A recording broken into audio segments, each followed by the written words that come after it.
ವಾ, ಯಾಕೆ ಈಗ ಬಂತ ಸ್ವಾದ? ಖಂಡಿತ ಈಗ ಬಂತು ಅಸಲಿ ಸ್ವಾದ. MDH chunky chaat masala life ಅಲ್ಲಿ ಅಸಲಿ ಸ್ವಾದ ತರುತ್ತೆ. ಅಸಲಿ ಮಸಾಲ ಎಸ್ MDH.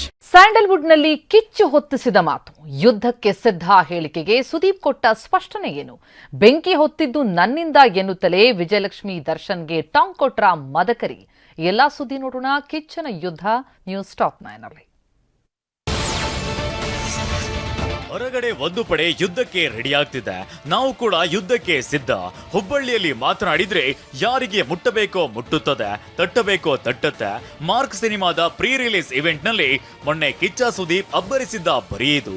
ಕಿಚ್ಚನ ಈ ಮಾತು ಸ್ಯಾಂಡಲ್ವುಡ್ ನಲ್ಲಿ ಕಿಚ್ಚು ಹೊತ್ತಿಸಿತ್ತು. Star war ಶುರುವಾಗಿತ್ತು. ಹೊರಗಡೆ ಒಂದು ಪಡೆ ಯುದ್ಧಕ್ಕೆ ರೆಡಿ ಆಗ್ತಾ ಇದೆ. ಈ ವೇದಿಕೆ ಮೇಲಿಂದ ಹೇಳ್ತಾ ಇದ್ದೀನಿ, ಯುದ್ಧಕ್ಕೆ ಸಿದ್ಧ. ಇದಕ್ಕೆ ಪೂರಕವೆಂಬಂತೆ ವಿಜಯಲಕ್ಷ್ಮಿ ದರ್ಶನ್ ಕೂಡ ಕೌಂಟರ್ ಕೊಟ್ಟಿದ್ರು. ಸುದೀಪ್ ಹೆಸರು ಉಲ್ಲೇಖಿಸದೆ ಕೆಲವರು ವೇದಿಕೆ ಮೇಲೆ ನಿಂತ್ಕೊಂಡು ದರ್ಶನ್ ಬಗ್ಗೆ ಮಾತನಾಡ್ತಿದ್ದಾರೆ. ದರ್ಶನ್ ಬೆಂಗಳೂರಿನಲ್ಲಿ ಇದ್ದಾಗ ಅವರೆಲ್ಲ ಎಲ್ಲಿ ಮಾಯವಾಗ್ತಾರೆ ಅಂತಾನೋ ಗೊತ್ತಾಗಲ್ಲ ಅಂತ ಟಾಂಗ್ ಕೊಟ್ಟಿದ್ದಾರೆ. ಅವ್ರ ಬಗ್ಗೆ ಹಾಗೆ ಅವ್ರ ಫ್ಯಾನ್ಸ್ ಬಗ್ಗೆ ವೇದಿಕೆ ಮೇಲೆ ಹೋಗೋದು, ನಿಂತ್ಕೊಂಡು ಮಾತಾಡೋದು, ಚಾನೆಲ್ ಮೀಡಿಯಲ್ಲಿ ಕೂತ್ಕೊಂಡು ಮಾತಾಡೋದು, ಹೊರ ಕೂತ್ಕೊಂಡು ಮಾತಾಡೋದು ಎಲ್ಲ ಮಾಡ್ತಿದ್ದಾರೆ. ಅದೇ ಜನಗಳು ದರ್ಶನ್ ಅವ್ರು ಇದ್ದಾಗ ಅವ್ರು ಬೆಂಗಳೂರಲ್ಲಿ ಇರ್ತಾರ ಇಲ್ವಾ ಅಂತಾನೆ ಗೊತ್ತಾಗಲ್ಲ. ಸುದೀಪ್ ಹೇಳಿಕೆ ನಂತರ ವಿಜಯಲಕ್ಷ್ಮಿ ದರ್ಶನ್ ಅವರ ಪ್ರತ್ಯುತ್ತರದಿಂದ ದರ್ಶನ್ ಮತ್ತು ಕಿಚ್ಚನ ಫ್ಯಾನ್ಸ್ ನಡುವೆ ಸೋಷಿಯಲ್ ಮೀಡಿಯಾದಲ್ಲಿ ದೊಡ್ಡ ಕಾಳಗವೇ ನಡೆಯುತ್ತಿದೆ. ಧಗಿಸುತ್ತಿರುವ ಈ ಸ್ಟಾರ್ ವಾರ್ ಕುರಿತಂತೆ ಕಿಚ್ಚ ಸ್ಪಷ್ಟನೆ ಕೊಟ್ಟಿದ್ದಾರೆ. ಹುಬ್ಬಳ್ಳಿಯಲ್ಲಿ ಯುದ್ಧಕ್ಕೆ ಸಿದ್ಧ, ತಾವು ಹೇಳಿದ್ದು ಯಾರ ವಿರುದ್ಧ ಅನ್ನೋದನ್ನ ಬಿಚ್ಚಿಡುತ್ತಲೇ ವಿಜಯಲಕ್ಷ್ಮಿ ದರ್ಶನ್ ಅವರ ಮಾತಿನ ಬಗ್ಗೆಯೂ ಸುದೀಪ್ ಪ್ರತಿಕ್ರಿಯಿಸಿದ್ದಾರೆ. ಯುದ್ಧ ಅಂತ ನಾನೇನು ಹೇಳಿದ್ದು ಅದು ನಾನು ಕ್ಲೀನ್ ಆಗಿ ಸ್ಪಷ್ಟತೆ ತಗೊಳ್ಳಿ. 25ಕ್ಕೆ ರಿಲೀಸ್ ಆದ್ರೆ ಒಂದು ಯುದ್ಧನೂ ಸ್ಟಾರ್ಟ್ ಆಗುತ್ತೆ ಅಂದ್ರೆ ಅವತ್ತು ಪರ್ಟಿಕ್ಯುಲರ್ಲಿ ಸ್ಪೆಸಿಫಿಕೇಶನ್ 2015 ನಾನು ಹೇಳಿದ್ದು ಕರೆಕ್ಟ್. ಅವತ್ತೇ ಸ್ಟಾರ್ಟ್ ಆಗೋದು ನಿಮ್ಮ ಪೈರಸಿ, ಅವತ್ತೇ ಸ್ಟಾರ್ಟ್ ಆಗೋದು, ಹಿಂದಿನ ದಿನ ಅಲ್ಲ. ಯುದ್ಧ ಅಂತ ನಾನೇನು ಹೇಳಿದ್ದು ಅದು ನಾನು ಕ್ಲೀನ್ ಆಗಿ ಸ್ಪಷ್ಟತೆ ತಗೊಳ್ಳಿ. 25ಕ್ಕೆ ರಿಲೀಸ್ ಆದ್ರೆ ಒಂದು ಯುದ್ಧನೂ ಸ್ಟಾರ್ಟ್ ಆಗುತ್ತೆ ಅಂದ್ರೆ ಅವತ್ತು ಪರ್ಟಿಕ್ಯುಲರ್ಲಿ ಸ್ಪೆಸಿಫಿಕೇಶನ್ 2015 ನಾನು ಹೇಳಿದ್ದು ಕರೆಕ್ಟ್. ಅವತ್ತೇ ಸ್ಟಾರ್ಟ್ ಆಗೋದು ನಿಮ್ಮ ಪೈರಸಿ, ಅವತ್ತೇ ಸ್ಟಾರ್ಟ್ ಆಗೋದು, ಹಿಂದಿನ ದಿನ ಅಲ್ಲ. That is what I mean. ಈ ವಿಚಾರವಾಗಿ 30 ವರ್ಷ ಸಿನಿಮಾದಲ್ಲಿರೋನಿಗೆ ನನಗೆ ಗೊತ್ತಿಲ್ವ ಎಷ್ಟು ಕ್ಯಾಮ್ರಾ ಆನ್ ಇದೆ ಅಂತ? ಇದು ವೈರಲ್ ಆಗತ್ತೆ ಅಂತ ಗೊತ್ತಿಲ್ವಾ? ಉಲ್ಟಾ ಹೊಡಿಬೋದು ಅಂತ ಗೊತ್ತಿಲ್ವಾ?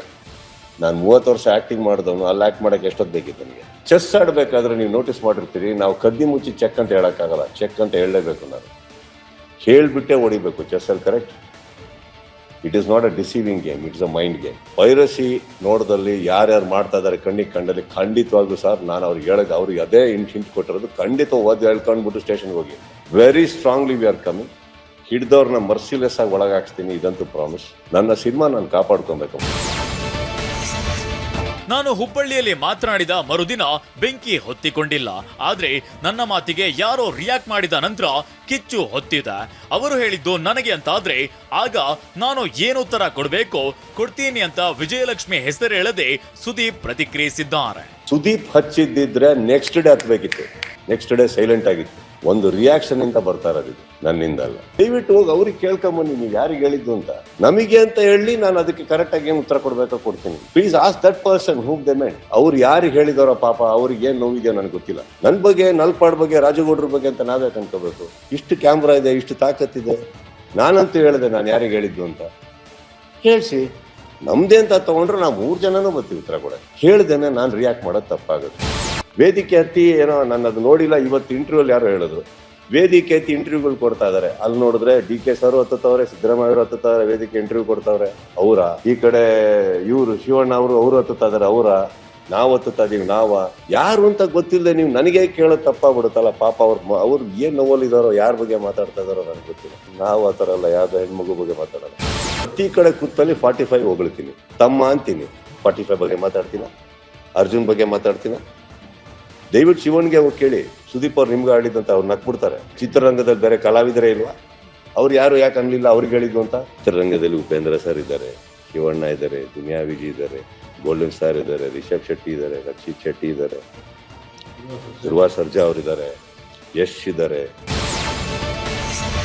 ಪೈರಸಿ ಮಾಡುವವರ ವಿರುದ್ಧ ನಮ್ಮ ಹೋರಾಟ ಅನ್ನೋದು ಸುದೀಪ್ ಅವರ ಮಾತಿನ ಅರ್ಥ. ಕುಂಬಳಕಾಯಿ ಕಳ್ಳ ಅಂದ್ರೆ ಹೆಗಲು ಮುಟ್ಟಿಕೊಳ್ಳೋದು ಯಾಕೆ ಅಂತ ಚಕ್ರವರ್ತಿ ಚಂದ್ರಚೂಡ್ ಹೇಳಿದ್ದಾರೆ. ಪೈರಸಿ ಸಮಸ್ಯೆ ಎಲ್ಲಾ ಸಿನಿಮಾದವರಿಗೂ ಎದುರಾಗ್ತದೆ. ಡೆವಿಲ್ ಸಿನಿಮಾದವರು ಕೂಡ 9,000ಕ್ಕೂ ಅಧಿಕ ಪೈರಸಿ ಲಿಂಕ್ ಡಿಲೀಟ್ ಮಾಡಿದ್ದೇವೆ ಅಂತೇಳಿಕೊಂಡಿದ್ದಾರೆ. ಹೀಗಾಗಿ ಅದರ ವಿರುದ್ಧ ಕಿಚ್ಚ ಸುದೀಪ್ ಅವರು ಯುದ್ಧ ಸಾರುವುದಕ್ಕೆ ನಿಂತಿದ್ದಾರೆ ಅಂತ ಹೇಳಿದ್ರು.